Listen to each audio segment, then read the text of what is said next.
Hello everyone, मैं हूँ बीना और टंकी किचन में आपका स्वागत है। आज हम प्याज के पराठे बनाएंगे। प्याज के स्टफ़ पराठे खाने में बहुत ही टेस्टी लगते हैं। इसे अचार के साथ खाया जा सकता है। तो चलिए हम प्याज पराठा बनाना स्टार्ट करते हैं।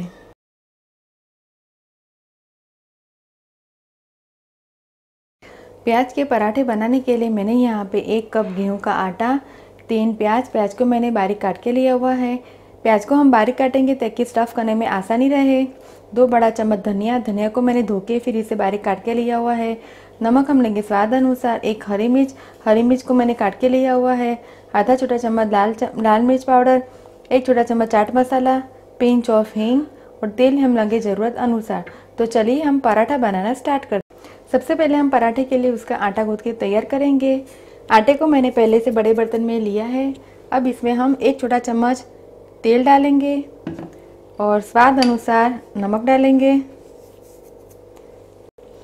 और थोड़ा थोड़ा पानी डाल के इसका हम आटा गूँथेंगे। आटा हम हल्का सा नरम गूँथेंगे। नरम आटा रखने से स्टफिंग है वो आसानी से हम इसमें भर सकते हैं और पराठे बेलने में आसानी रहती है। स्टफ़ आटे में पराठे बेलने में थोड़ी सी दिक्कत आती है, स्टफिंग वो बाहर निकल जाती है। तो आटा हम थोड़ा सा नरम गूँथेंगे। आटा गूँथ के तैयार है। मैंने सॉफ्ट आटा लगा के तैयार किया है। अब इसमें हम 1 छोटा चम्मच तेल डालेंगे और आटे को हम 2 से 3 मिनट अच्छी तरह से गूँथ लेंगे ताकि आटा है वो अच्छा चिकना बन के तैयार हो जाए। आटा स्मूथ बन के तैयार है। आटे को हम ढक के रख देंगे। तब तक हम स्टफिंग बना के तैयार करेंगे। स्टफिंग के लिए हम 1 बड़े बर्तन में काटा हुआ प्याज डालेंगे, स्वाद अनुसार नमक, लाल मिर्च पाउडर, चाट मसाला पाउडर, काटी हुई हरी मिर्च, काटा हुआ धनिया और स्वाद अनुसार नमक। अब स्टफिंग को हम अच्छी तरह से हिला देंगे और पिंच ऑफ हींग डालेंगे और स्टफिंग को हम अच्छी तरह से हिला देंगे। स्टफिंग बनके तैयार है।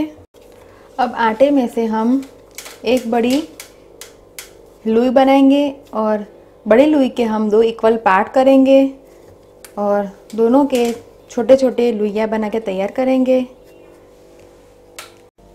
लुई को मैंने सूखे आटे से डस्ट किया है। सूखा गेहूं का आटा मैंने इसके और लपेटा है। अब इसके हम रोटी बना के तैयार करेंगे।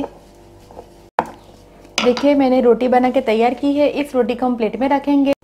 दूसरी लुई को भी मैंने सूखे आटे से डस्ट किया है और इस लुई से भी हम रोटी बना के तैयार करेंगे। इस प्रकार से स्टफिंग करने से स्टफिंग है वो बाहर नहीं निकलेगी और किनारों से इसे हम ऐसे दबा देंगे ताकि ये अच्छी तरह से चिपक जाए और स्टफिंग है वो बाहर ना निकले। अब थोड़ा सूखा आटा इसके ऊपर लगा के हम थोड़ा सा इसे बेलेंगे। सूखा आटा हम इस प्रकार से निकाल देंगे। देखिए पराठा है वो बेल के तैयार है। इसी प्रकार से हम सारे पराठे बेल के तैयार करेंगे। अब हम तवे को गैस के ऊपर गर्म करने के लिए रख देंगे। तवा है वो गर्म हो गया है। गैस का फ्लेम हम स्लो करेंगे और पराठे को तवे के ऊपर सेकने के लिए डालेंगे। पराठे को हम पलटा देंगे। दूसरी साइड से भी इसे हम ब्राउन चत्ती आने तक सेकेंगे। दूसरी साइड से भी पराठे को हम पलटेंगे। देखिए दूसरी साइड से भी अच्छी ब्राउन चत्ती आ गई है।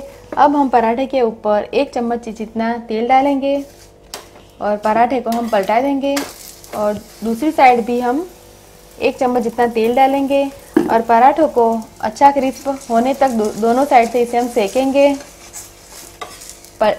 देखिए पराठा है वो कितना अच्छा सीख के तैयार हुआ है। दूसरी साइड से भी इसे हम अच्छा क्रिस्प होने तक सेकेंगे। देखिए पराठा है वो दोनों साइड से सीख के तैयार है। तो इसे हम प्लेट में निकालेंगे और दूसरा तैयार किया हुआ पराठे को भी हम इसी प्रकार से सेक के तैयार करेंगे। देखिए मैंने दोनों रोटी बेल के तैयार की हुई है। अब रोटी के ऊपर हम स्टफिंग लगाएंगे। 2 बड़ा चम्मच जितना स्टफिंग लेंगे और स्टफिंग को पराठे के बीच में रख के इसे हम फैला देंगे और दूसरी रोटी को हम ऊपर रख के ऐसे चारों ओर ऐसे हल्का सा दबा देंगे ताकि ये चिपक जाए और रोलिंग पिन की सहायता से इसे हम थोड़ा सा बेल देंगे। देखिए पराठा वो बनके तैयार है, तो इसे हम सेकने के लिए डाल देंगे। इस प्रकार हम सारे पराठे बेल के और सेक के तैयार करेंगे।